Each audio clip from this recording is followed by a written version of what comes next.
ఇప్పటికి ఉన్నిలేమే కదా ఈడు ప్రతి దాంట్లో ఇట్లా చేస్తున్నాడు. మినిస్టర్ దగ్గర నుంచి అన్ని దగ్గర నుంచి వచ్చినాయి.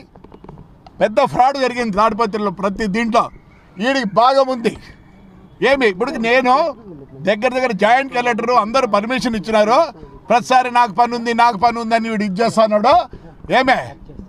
ఏమి వీడు డబ్బులు తీసుకున్నాడు. ఆర్డర్ కాపీలు ఇచ్చిన అన్నీ ఇచ్చిన. ఏప్రిల్ నుంచి నేను ఫోన్ చేస్తాను, సార్ రండి సార్ అని. వస్తా మొన్న ఏమన్నాడు, మళ్ళీ ఫోన్ చేస్తే అన్నాడు. ఏమనుకుంటాను వీడు, మాకు తెలియదా? మాట్లాడతాడు, లేచి వస్తాడు బయటికే.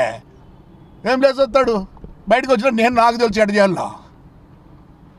ఇది దగ్గర సంవత్సరం నుంచి జరుగుతుంది.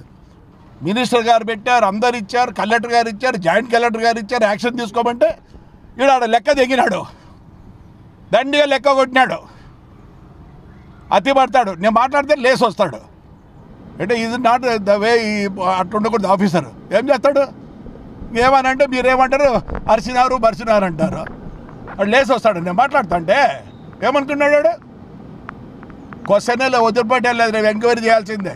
నేను ఇప్పుడు అందరికి పెడతా ఎంక్వైరీ. మళ్ళీ విని మీద పొద్దున్న నుంచి వెయిట్ చేస్తానే ఉన్నా ఆఫీస్కి పోదామని. నేను ఎప్పుడు ఏ ఆఫీస్కి పోను except my collector and my SP. I don't go to anywhere.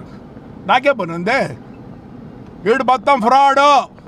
ఎన్నేళ్ళ నుంచి ఉన్నాడు ఈడ?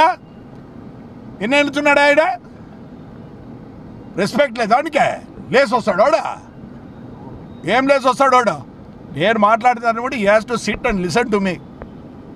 అంత ఫ్రాడ్ నా కొడుకు. చూస్తా రేపు ఆఫీస్ కాడ వచ్చి కూర్చుంటా. నేను ఏం భయపడి, నేను ఎప్పుడు కరెక్ట్గా ఉంటా, లీగల్గా ఉంటా. లీగల్ అన్ని పేపర్లు ఇచ్చిన. ఇప్పుడు 10వ ఇచ్చిన. మినిస్టర్ గారు ఫోన్ చేస్తే కూడా చేయడు. జాయింట్ కలెక్టర్ చేస్తే చేయడా? ఏం వీడు? రైట్ మా, థ్యాంక్ యూ.